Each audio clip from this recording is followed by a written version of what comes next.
Hello everyone, my name is Kumkum Gautam और बहुत सारे बच्चों ने रिक्वेस्ट की थी मैम एलिजिबिलिटी क्राइटेरिया बता दीजिए आप CSI UGC नेट का। तो आज मैं उसी के बारे में बात करने वाली हूँ, एलिजिबिलिटी क्राइटेरिया के बारे में, क्योंकि ये भी बहुत इंपॉर्टेंट है। बच्चों को पता होना चाहिए कि आप एलिजिबल हो भी कि नहीं हो, क्योंकि हो सकता है कोई बच्चा ग्रेजुएशन से स्टार्ट करने लग गया हो। तो एलिजिबिलिटी क्राइटेरिया का पता होना चाहिए कि कौन एलिजिबल है और कौन एलिजिबल नहीं है। आज हम उसके बारे में बात करने वाले हैं। फर्स्ट ऑफ ऑल अगर मैं बात करती हूँ तो आपको अगर अच्छे से CSI UGC नेट की प्रिपरेशन करनी है, आपको पूरा कोर्स कंप्लीट करना है, आपको पूरा इसके बारे में जानना है और पूरी इन्फॉर्मेशन चाहिए, तो आपको क्या करना है, आपको अनअकैडमी ऐप पे जाना है। This is an Unacademy app. आपको जाना है, लॉगिन करना है। लॉगिन करने के बाद आपको यहाँ पे सर्च इंजन में डालना है कुमकुम गौतम। पहले तो आप जाके फॉलो कर लीजिए। फॉलो करने के बाद क्या होगा, आपको जितनी भी मेरी क्लासेस होंगी, फ्री वाली जो क्लासेस होंगी, उनके नोटिफिकेशन मिलते रहेंगे। आपको मेरी फ्री वाली क्लासेस के नोटिफिकेशन मिलते रहेंगे, जहाँ पे होती हैं स्पेशल क्लासेस।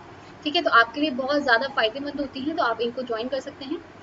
अगर आपको क्या करना है, आपको बहुत अच्छे से पढ़ाई करनी है, आपको सारा कोर्स कंप्लीट करना है। 13 यूनिट जो आती हैं CSI UGC net life sciences में, आपको वो कंप्लीट करनी है। तो आपको क्या करना पड़ेगा, आपको यहाँ पे CSI UGC नेट वाले में जाके आपको गेट सब्सक्रिप्शन पे क्लिक करना पड़ेगा। जिसके बाद आप अपने अकॉर्डिंग, आपको 6 मंथ्स का लेना है या फिर 12 मंथ्स का लेना है या फिर 24 मंथ्स का लेना है, आप ले सकते हैं।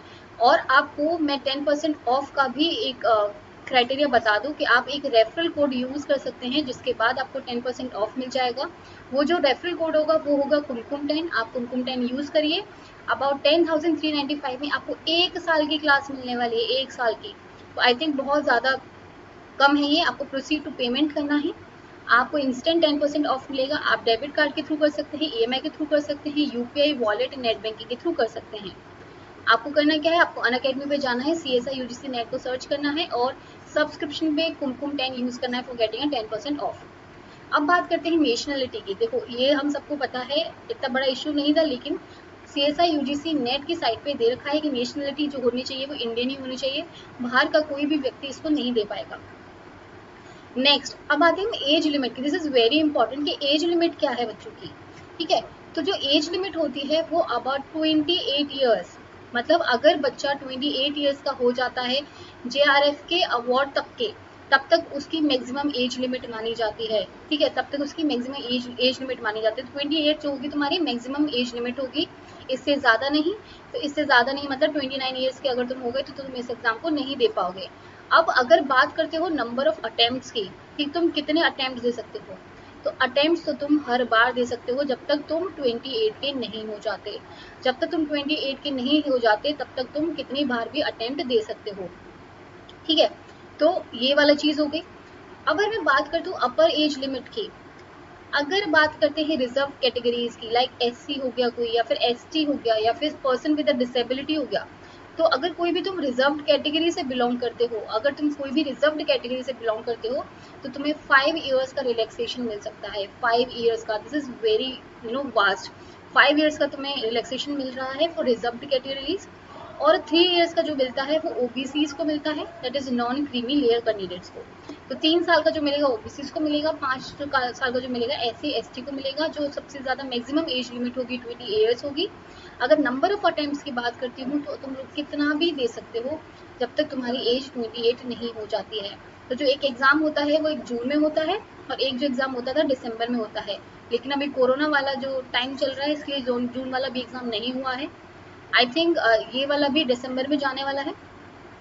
तो ये है तुम्हारा एज लिमिट का criteria. And there is no stipulated age limit for lectureship. लेकिन अगर तुम लेक्चररशिप की बात करो तो इसके लिए कोई भी पर्टिकुलर एज लिमिट नहीं है। ये किसके लिए थी, जॉइंट रिसर्च फेलोशिप के लिए, मतलब JRF के लिए।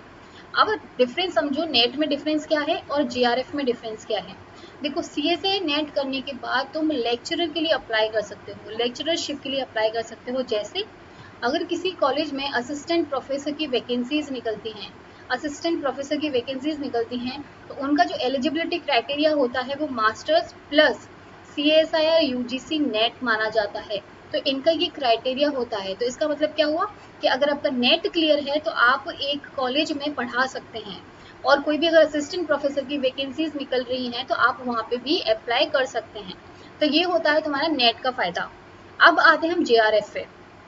JRF का फायदा क्या होता है, जूनियर रिसर्च फेलोशिप है। मतलब अगर तुम पीएचडी करने जाते हो, अगर तुम रिसर्च करने जाते हो, रिसर्च में क्या होगा, तुम्हें मिलेगा स्टिपेंड। कितने का मिलता है, अबाउट 31,000 का मिलता है, ठीक है, 31,000 पर मंथ मिलता है। जब स्टार्टिंग के, जब तुम 2 साल रहते हो तब तुम्हें 31 मिलते हैं, ठीक है। 2 साल के बाद में तुम्हें मिलता है SRF जो होता है 35,000 अराउंड का, ठीक है। तो ये होता है तुम्हारा सारा का सारा क्राइटेरिया कि लेक्चरशिप के लिए अप्लाई करना है या फिर जीआरएफ के लिए अप्लाई करना है। अगर कभी जब तुम अभी फॉर्म फिल करते हो तब ऑप्शन आता है कि तुम्हें जीआरएफ के लिए भरना है या फिर लेक्चरशिप के लिए भरना है या फिर बोथ के लिए भरना है या फिर दोनों ही ऑप्शंस आते हैं, तो तुम्हें जेआरएफ चूज करना होता है। क्यों? क्योंकि जेआरएफ में जेआरएफ तो इंक्लूड है प्लस लेक्चरशिप भी इंक्लूड है, लेकिन अगर तुम लेक्चरशिप वाला भर दोगे तो सिर्फ इसमें ही रह जाओगे। अगर तुम्हारा जेआरएफ क्लियर होगा तो उसके लिए तुमने अप्लाई ही नहीं किया है, ठीक है, तो तुम्हें हमेशा इस पे अप्लाई करना है। अब एजुकेशनल क्वालिफिकेशन की बात करते हैं, तो एजुकेशनल क्वालिफिकेशन होना भी बहुत इंपॉर्टेंट है कि अगर आप वहां तक पहुंचे ही नहीं हो, आप उतने क्वालिफाई ही नहीं हो, तो आप सीएसआई नेट नहीं निकाल सकते हो। अगर माना candidate must have a degree in B pharma, ये किसके लिए है, ये बी फार्मा जो साइंस वाले स्टूडेंट्स हैं, अभी मैं ये कैटेगरीज की बात करूंगी, या फिर बीई होना चाहिए, बीटेक होना चाहिए, मतलब ग्रेजुएशन वाली डिग्रीज हैं। लेकिन अगर कोई बच्चा मास्टर्स लाइफ साइंसेस में वगैरह कर रहा है, फिजिक्स में कर रहा है, तो उसको मास्टर्स चाहिए या फिर एमबीबीएस, एमबीबीएस की ग्रेजुएशन डिग्री है, या फिर इंटीग्रेटेड बीएस और एमएस चाहिए, और any other science degree with at least 55% marks. तो तुम्हारे 55% मार्क्स तो होने ही चाहिए, इससे कम मार्क्स होंगे तो ये काम नहीं करेगा। 55% तुम्हें मार्क्स लाने ही पड़ेंगे। अगर फिर से रिजर्व कैटेगरी की बात की जाए तो तुम्हारा 5% का रिलैक्सेशन है मार्क्स में भी, 5% का मार्क्स रिलैक्सेशन है अगर मैं रिजर्व्ड कैटेगरीज की बात करती हूँ तो। अब बहुत सारे बच्चों को क्या कंफ्यूजन होता है, मैम हम तो मास्टर्स के अभी फर्स्ट सेकेंड ईयर में ही आए हैं, फर्स्ट सेमेस्टर में, सेकेंड सेमेस्टर में, तो हम कैसे कर सकते हैं? तो वो लोग भी कर सकते हैं जो एस्पिरेंट्स हैं, who are currently pursuing a masters, जो मास्टर्स अभी कर रहे हैं वो भी इसको भर सकते हैं और उनकी ग्रेजुएशन कंप्लीट हो गई है, are also eligible for this examination. एक फॉर्म आता है वो तुम्हें फिल करना होता है, अपने एचओडी के साइन कराने होते हैं और उसको अटेस्ट करना होता है, ठीक है, तो अपलोड करना पड़ेगा तुम्हें इसको। तो ये तुम्हारा काम होता है सिर्फ करने का। और जब तुम एमएससी में हो, तुम फर्स्ट सेमेस्टर में हो, सेकंड सेमेस्टर में हो, थर्ड सेमेस्टर में हो, तो फर्स्ट सेमेस्टर वाला तो नहीं, लेकिन सेकंड सेमेस्टर वाला अगर देगा तो उसके लिए फिर भी थोड़ा बहुत ठीक है, क्योंकि जो इसका टाइम पीरियड होता है जेआरएफ का, तुम्हें 2 साल के अंदर अंदर 2 साल के अंदर तुम्हें कॉलेज को लेना पड़ता है, तुम्हें पीएचडी के लिए कॉलेज अप्लाई करना पड़ता है, या फिर किसी भी तुम्हें अगर किसी भी गाइड के अंडर तुम्हें काम करना है उसको तुम्हें बताना पड़ेगा कि तुमने स्टार्ट कर दिया है। क्योंकि अगर तुमने मास्टर्स के फर्स्ट ईयर में कर दिया तो तुम्हारे 2 साल तो वहीं चले जाएंगे, तो तुम्हारा वेस्ट हो जाएगा वो। तो आई सजेस्ट कि मास्टर्स के थर्ड ईयर में आते आते, थर्ड सेमेस्टर में आते आते आपको ये चीज़ें निकाल देनी है थर्ड सेमेस्टर में, क्योंकि मास्टर जैसे खत्म होगी तुम्हारी, तुम पीएचडी के लिए फिर अप्लाई कर सकते हो और कहीं से भी परस्यू कर सकते हो। अब candidates who have done BSc, जिन्होंने बीएससी कर ली है, और कोई भी एमएस पीएचडी प्रोग्राम में इंटीग्रेटेड, आपको पता है इंटीग्रेटेड प्रोग्राम्स होते हैं मास्टर्स प्लस पीएचडी वाले, अगर आप उसमें एनरोल्ड हैं तो आप उसमें भी कर सकते हैं, लेकिन आपके 55% मार्क्स चाहिए, इससे कम अप्लाई नहीं कर सकते हो। Candidates who have completed the graduation from science, जिन्होंने साइंस से कंप्लीट करी है, या फिर इंजीनियरिंग बैकग्राउंड जिनका है, can also get the fellowship provided they register for PhD और PhD integrated program within 2 years। मतलब क्या हुआ कि जो बच्चे पीएचडी कर रहे हैं, कभी कभी क्या होता है बच्चों का नेट क्लियर नहीं होता है या फिर जेआरएफ क्लियर नहीं होता है, नेट क्लियर हो जाता है लेकिन जेआरएफ क्लियर नहीं होता है, तो वो अपने पीएचडी के दौरान भी अप्लाई कर सकते हैं। ऐसा नहीं है कि पीएचडी कर रहे हैं तो आप अप्लाई नहीं कर सकते, आप 2 साल तक अप्लाई कर सकते हैं, और अगर आपका हो जाता है, अगर आपका जेआरएफ क्लियर हो जाता है तो आपको पूरी की पूरी फेलोशिप प्रोवाइड कराई जाएगी। तो ये भी एक है कि बच्चे जो पीएचडी में होते हैं वो बोलते हैं मैम कर सकते हैं कि नहीं कर सकते, ऑब्वियसली आप कर सकते हो, लेकिन 2 साल के अंदर अंदर ना। अगर मैं बात करती हूँ एलिजिबिलिटी क्राइटेरिया और सब्जेक्ट्स की, तो जो लाइफ साइंसेज है वो मेरा सब्जेक्ट है, लेकिन मैं फिर भी आप सबको सारी चीज़ें बता दूंगी।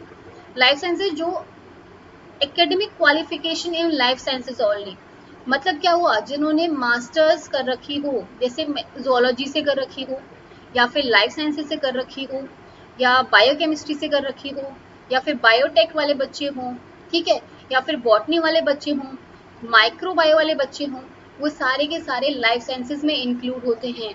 तो ये वाले बच्चों को मास्टर्स कंप्लीट करना इम्पॉर्टेंट होता है, मतलब मास्टर्स में एडमिशन होना चाहिए और तुम्हारा ग्रेजुएशन कंप्लीट होना चाहिए, ग्रेजुएशन कंप्लीट होना चाहिए और मास्टर्स तुम परस्यू कर रहे होने चाहिए, ठीक है।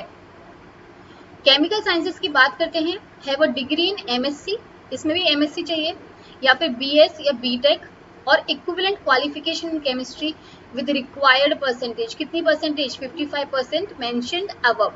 ओके, अर्थ साइंस की बात करते हैं, जो अर्थ साइंस में क्या होता है, जिन बच्चों ने एमएससी करी है या बीएसएमएस करा है या बीएस 4 इयर्स वाली करी है या बी फार्मा करा है और कोई भी इक्विवेलेंट डिग्री करी है इन the field of earth science with in a required qualifying criteria, मतलब इतने मार्क्स चाहिए और आप एमएससी के परस्यू में हैं तब भी आप कर सकते हैं, आपका बीएस 4 इयर्स का हो गया है तब भी आप कर सकते हैं, बी फार्मा है तो आप उसमें भी कर सकते हैं।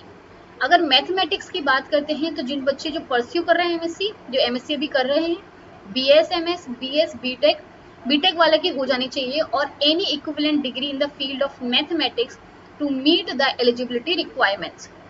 फिजिकल साइंस में भी सेम है, एमएससी की डिग्री आपकी होनी चाहिए और उसके बाद बीएस और एमएस और any equivalent degree with in the required percentage. तो लाइफ साइंसेज वाले में जो होता है वो मास्टर्स के तुम फर्स्ट सेमेस्टर हो गया, सेकंड सेमेस्टर हो गया, मतलब जहाँ पे तुम्हें परस्यू करना चाहिए उसको, ठीक है, परस्यू करना चाहिए, तब तुम ये अप्लाई कर सकते हो।